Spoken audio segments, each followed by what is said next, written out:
Kedysi veľmi dávno, keď boli dlhé brady v móde, istý iniciatívny vynálezca zaujal verejnosť svojimi ohromnými nápadmi.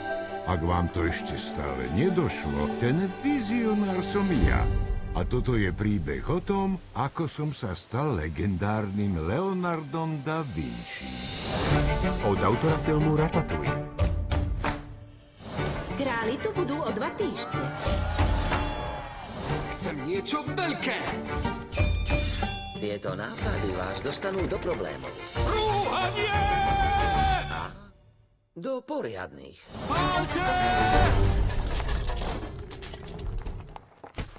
To by mohlo výjsť. Ani tí najmúdrejší géniovia to nemajú na tomto svete ľahké. Je to blázon! Vždy sa nájdu takí, čo idú proti vám. A snažia sa vám prekaziť plány.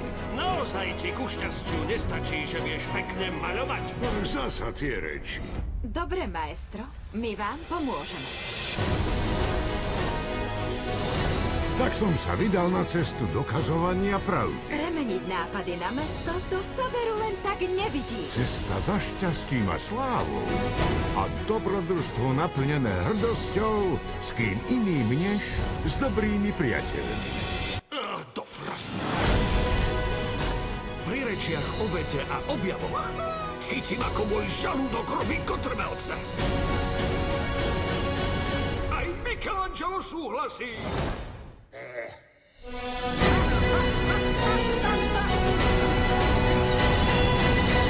Vynálezca. To sa mi pozdáva. Už čoskoro v kinách.